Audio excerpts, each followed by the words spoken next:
હાલમાં જ ભારે ચર્ચા અને વિવાદોનું કેન્દ્ર બનેલી ઇફકોની ચૂંટણી બાદ હવે વધુ એક મોટી સહકારી સંસ્થા નાફેડની ચૂંટણીમાં પણ ભારે રસાકસી જોવા મળી.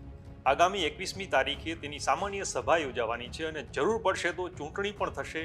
એ માટે ભાજપના જ 7 ઉમેદવારોએ દાવેદારી નોંધાવતા ફરી એકવાર ગુજરાતનું રાજકારણ ગરમાયું હતું. જો કે ઇફકોના વિવાદમાંથી બોધપાઠ લીધો હોય એમ હવે ભાજપે કુલડીમાં ગોળ ભાંગી લીધો છે અને ઘીના ઠામમાં ઘી પડી ગયું છે. એની વાત કરીએ આ વિડીયોમાં. વાત છે નાફેડની ચૂંટણીની, તો પહેલા જાણી લઈએ કે નાફેડ શું છે. નાફેડનું આખું નામ છે national agriculture cooperative marketing federation of India. તેની સ્થાપના ઈસવીસન 1958માં થઈ હતી અને ગયા વર્ષે તેનું ટર્નઓવર ₹21,414 કરોડનું હતું અને ₹264 કરોડનો ચોખ્ખો નફો કર્યો હતો.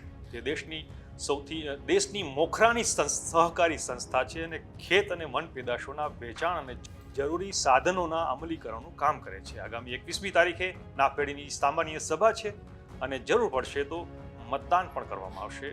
આ સમયે ઇફકોની ચૂંટણી જેમ ફરી એકવાર ગુજરાતનું રાજકારણ ગરમાયું, કારણ કે નાફેડમાં ડિરેક્ટરની એક જ પોસ્ટ માટે ભાજપના જ 7 નેતાઓએ ઉમેદવારી નોંધાવી હતી. આ દાવેદારીમાં રાજકોટ લોકસભા બેઠક પર ભાજપમાંથી જેમની ટિકિટ કપાયેલી છે તેવા મોહન કુંડારિયા, ગાંધીનગરના જેઠા ભરવાડ, આણંદના તેજસ પટેલ, બનાસકાંઠાના અમૃત દેસાઈ, કપડવંજના જસવંત પટેલ, મોરબીના મગન વડાવિયા અને હિંમતનગરના મહેશભાઈએ ઉમેદવારી નોંધાવી હતી.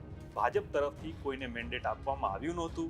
આજે 15મી મેએ ઉમેદવારી પાછી ખેંચવાનો છેલ્લો દિવસ હતો, ત્યારે હવે નાફેડમાં ઇફકોવાળી થશે એવી ચર્ચાએ જોર પકડ્યું હતું. ઇફકોના ડિરેક્ટરની ચૂંટણીમાં સૌરાષ્ટ્રના સહકારી નેતા જયેશ રાદડિયાનો વિજય થયો હતો. ઇફકોની ચૂંટણીમાં ભાજપે બિપિન ગોતાને મેન્ડેટ આપ્યો હતો.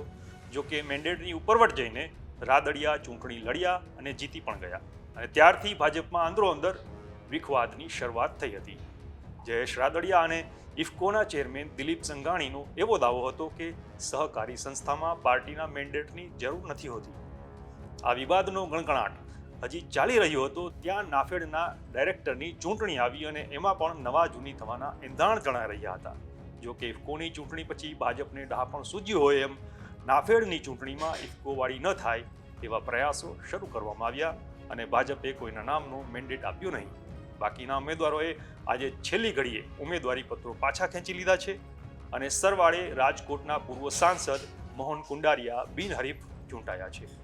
આ વિશે આપનું શું માનવું છે અમને કોમેન્ટ કરીને જણાવશો. આપણે મળતા રહીશું વાઇબ્સ ઓફ ઇન્ડિયા પર.